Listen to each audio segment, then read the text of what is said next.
Still pushing for Palin? Listen to this. Are you unhappy with the current GOP field? Let me tell you something. You are not alone. Join thousands of Iowans as we vote rogue. It's the caucus for Sarah Palin on January 3. Let Iowa and the entire country know we want real leadership and real reform in D.C. So come on, Iowa, vote rogue on January 3. That ad going viral after hitting radios in Iowa. Palin says she's not running. Just don't tell that to my next guest. Brian Lerch is with Sarah Palin's Earthquake, the independent group behind the Vote Rogue ad. Thanks for joining us. Tell us a little bit about the reason why you're doing this. What's behind it? Who's behind it? Let's go there. Well, who's behind it? It's really the day after she made her announcement on October 5th.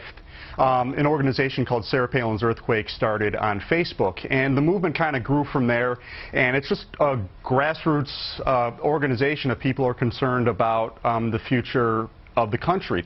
And why we're doing it is, as conservatives, we don't feel like right now there is someone who's really representing us and who's going to be our voice. And I know, Eric, you've talked about this yourself, too, that you don't, as a conservative, you really don't feel like you have a candidate in this field right now. And we feel the same thing.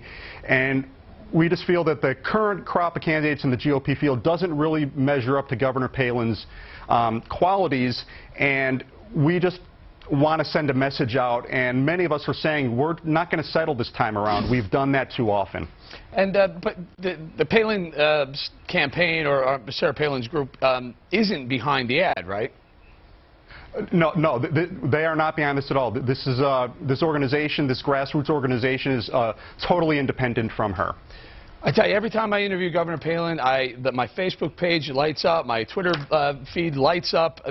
There's a huge group of conservatives that are really hoping the governor jumps in by radio ads. Do you think that's enough to push Governor Palin to jump in? Well, that alone probably will not be. And there are other things going on as well. There are some TV ads, the radio ads, as you were talking about, and there have been letter writing campaigns. And what we want to do with this message to caucus for her in Iowa is to have conservatives in that state send a message, first of all, that they're not really enamored with the current field, but also maybe to send a message to Governor Palin as well, saying, you know, we still support you. We have not gone anywhere. And we hope this is the beginning of something in the other states as well, New Hampshire, a writing campaign there. And maybe with all those things put together, and Governor Palin herself said last week that she's not really excited about the field either. So if we put all those together, you never know what can happen, and she might be enticed to get in the race and make a late entry. Brian Lerch, I have some really good news for you. The governor is going to be with us right here on Monday. Last time I spoke to Governor Sarah Palin, by the way, thank you very much, Brian Lerch. Last time I spoke to Sarah Palin, she told me it's not too late to jump into the race. As the first caucus closes in, is she thinking of getting in? The governor will be here with me exclusively on Your World on Monday. My next guest is no fan of voting rogue, though. Kate Obenshain, you say the talk of dissatisfaction with the current crop of candidates could end up helping President Obama. What do you mean by that? Well, I think the crop of candidates is what it is. I'm a big fan of Sarah Palin, actually, but I think she has made it clear that she's not going to run. A lot of people who objectively looked at Sarah Palin wanted her to get in. I understand that urge.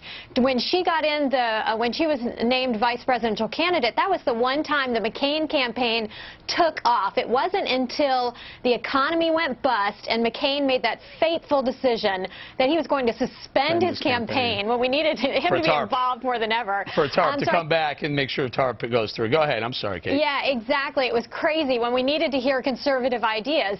And so I understand the urge for a dynamic conservative who conservatives can rally around, but there are conservatives in this race, and I think in Iowa and New Hampshire we're going to see how those conservatives fare. Well, okay, let's talk about that for a second. You have Mitt Romney, who's held 25% almost steadily throughout the whole process, yet the others, anyone but Romney, have traded percentage points going back and forth. Is that really just the dissatisfaction in numbers?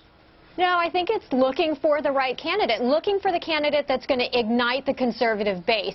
And that is so critical because we've seen what happens when a moderate that is endorsed by, say, the leftist media, when we let the left pick the Republican candidate, then it's somebody who's not going to win. Which one is that? Are you saying Romney's the moderate endorsed by the leftists? I'm saying in the past it was McCain, and then it was, of course, George W. Bush. And we see what happens. Conservatives stay home or they don't get out there and work hard. So the question for Romney is, can he convince conservatives that he's the real deal, that he's a genuine conservative, that his evolution But he hasn't done that yet. I mean, we're 4 days away from an Iowa caucus now. He hasn't done that yet. So why wouldn't a Sarah Palin jumping in, coalescing the whole conservative vote, that could be very powerful? They're not going to coalesce right now. What conservatives are doing is they're looking at the alternatives to Mitt Romney. They're not even really looking at Mitt Romney.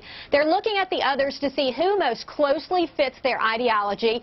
They're going to get behind one of them, and we're going to have a Romney versus the more conservative candidate. And then you're going to have conservatives looking at both, seeing, can the more conservative candidate win, or can I get excited about Mitt Romney? Do I really think that he's the one who can beat Obama? That's when we'll really see whether Romney's numbers can go up, or will a Rick Santorum, Michelle Bachmann, one of these other candidates, will they be able to energize, and will they be credible enough to convince a majority of Republicans that they're the one who can take down Obama? Sure. All right. Thank you so much, Kate Obenshain. Thank you. Up against the debt limit.